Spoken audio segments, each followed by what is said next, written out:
Live from downtown Detroit, Local 4 News at 5 starts now.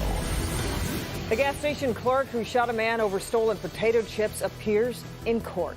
Coco. A community in St. Clair County is devastated after a young boy was killed and another seriously injured in a go-kart accident. We'll tell you what we're learning from police. Our Coco, and authorities are not waiting to find the man responsible for a deadly beating at a gas station. They are going ahead with murder charges without him in custody. New information tonight on the suspect who is still on the run after that assault that left a Berkeley man dead. Wayne County Prosecutor Kim Worthy charging 23-year-old Lawrence James Davis with a fatal beating of 24-year-old Tyler Jordan Wingate. Happened at a gas station, the corner of West Davison and Livernois, shortly after the two got into a car accident. Our Larry Spruill is live there right now with the new developments. Larry. Good evening, Devin and Kimberly. What happened here at this gas station is still on the minds of many people in this neighborhood. Take a look. You can see the poster board right there, flowers, and a white ribbon in honor of Tyler. Now, he was attacked here at this gas station and he died. But the good news tonight is that his killer is now charged with murder.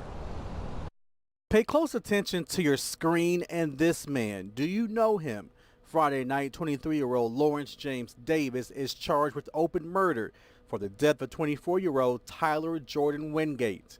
It's news Tyler's family, especially his brother Jason Wingate, waited to hear. We simply want justice for the loss of a spectacular young man. Local 4 there on scene the morning of July 22nd. Police said Tyler Wingate and Lawrence James Davis got into a car accident that morning at this Pure gas station at the corner of West Davison and Livernois on Detroit's west side. Local 4 obtained surveillance video of what happened next. Tyler got out of his car. You then see Lawrence walking out of the gas station, walk up to Tyler and punch him. Tyler falls to the ground. He died from that attack. Now the rest of the video is just too graphic, but it shows Lawrence hitting Tyler multiple times, even kicking him. Lawrence and 2 other men ran away. Earlier this week, Tyler's family talked to Local 4 about Tyler and what happened. We don't understand that. Now days later, prosecutor Kim Worthy charged Lawrence with open murder because he's still on the run. I hope that by seeing your impact on our family, you will take it upon yourself to turn yourself in. That way, that our family can receive the justice that we deserve and the justice that you deserve. Now again, take a very close look, a long look at your screen. This man is wanted for Tyler's murder, and right now he is still on the run. And police are asking, if you know this man, if you know where he is tonight, to call police. We are live on Detroit's west side tonight. Larry Spruill, Local 4. All right. A small town in St. Clair County is dealing with tragedy today after a deadly crash involving 2 children in a go-kart. The accident in Kanoke Township killed a 13-year-old, injured a 10-year-old, and Coco McAvoy is there with what we've learned about what went wrong. Coco? Oh, this is just devastating. A sergeant says the 2 boys were on a go-kart in this area when they were hit by a car. And I just want to show you the layout of this area. You can see that there's high grass and tall brush here, and that makes it very difficult to see a go-kart that's low to the ground. A somber day in Kanoke Township after a devastating crash, claiming the life of a 13-year-old boy and seriously injuring a 10-year-old boy. I am very sorry to see that, and very sorry for their parents and grandparents, and lots of prayers. Joe Sofa lives near Beard and Fargo Roads where the crash happened, and he regrets seeing the aftermath. I seen 2 boys, very young, unconscious, kind of folded down into a go-kart. They were both having a hard time breathing that time. The 2 boys were on a go-kart when they were hit by a car at around 8 o'clock last night. The lady that actually hit them, she was just in tears, and she didn't see him. Sofa says the sun was shining so bright it blocked her view. Very blind area there. Sofa would often see the boys riding their go-kart and never imagined something so terrible would happen. Good families, good kids. It wasn't like they were causing any trouble. Just a bad accident. Now the 10-year-old boy is in a Metro Detroit hospital in critical condition, and the community is hoping he pulls through. And the sergeant is saying the two boys did not end up stopping at the stop sign right here before that crash happened. We're, of course, going to keep in contact with authorities to get an update on how that 10-year-old boy is doing. Back to you. It really is dreadful. All right, Coco. A family afternoon trip to the beach takes a tragic turn as a father goes in the water and never comes out. Search and rescue crews are out on Lake Michigan looking for 38-year-old Brian Herman from Brighton. Yesterday, Herman and his family were swimming in a river that flows into Lake Michigan. Family began to struggle in the dangerous current. Beachgoers jumped in to help and rescued Herman's wife and children, but Herman was lost.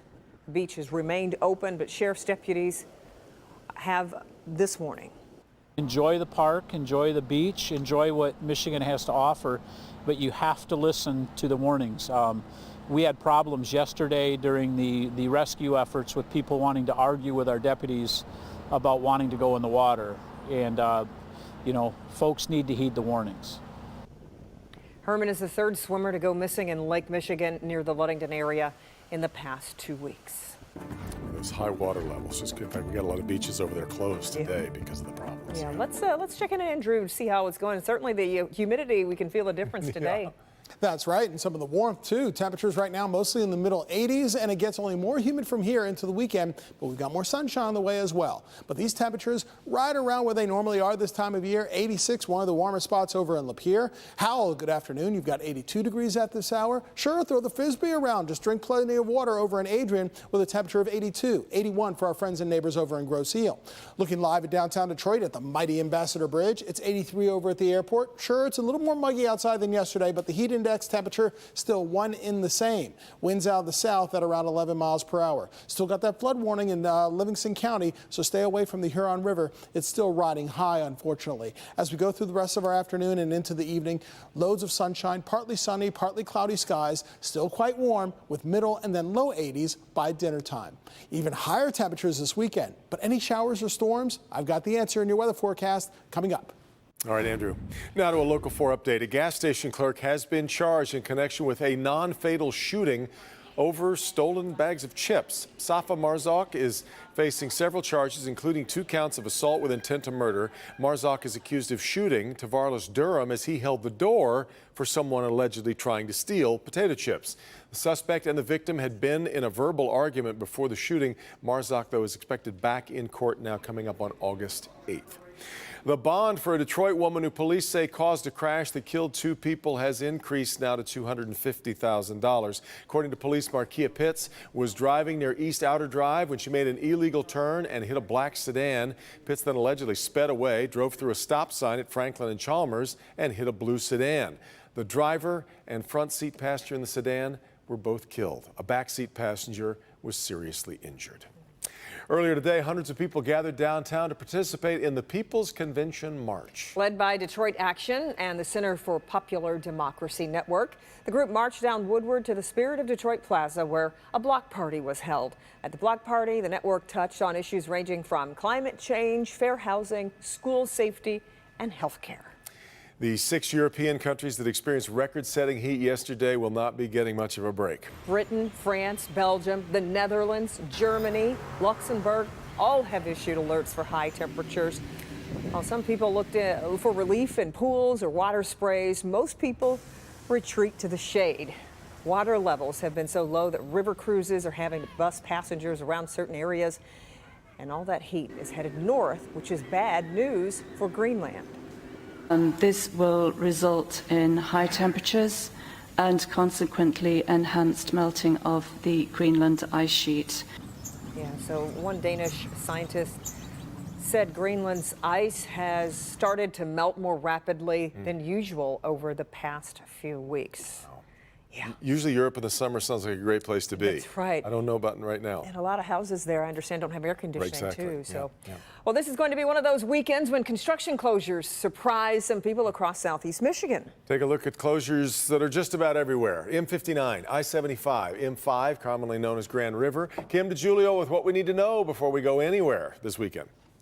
Here's a look at some construction to get around for the weekend. Right now, M5 is currently closed on the eastbound side. That closure is between Farmington and Grand River. Tonight at 9 p.m., that closure will expand between I-696 and 8 Mile.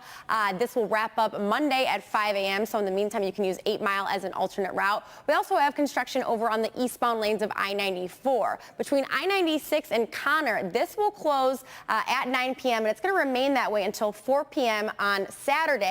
And then it will shorten that closure between I-96 to I-75. That'll happen at 4 p.m., wrapping up that closure Monday morning at 5 a.m. as well. You can take I-75 to Gratiot as an alternate route. And then one more closure to get around over on this weekend. The east and westbound lanes of M59 close between Martin Luther King Boulevard to Opdyke Road. That closure starts tonight at 10 p.m., wrapping up Monday morning at 5 a.m. You can use Auburn Road to get around this one. Have a great weekend, everyone.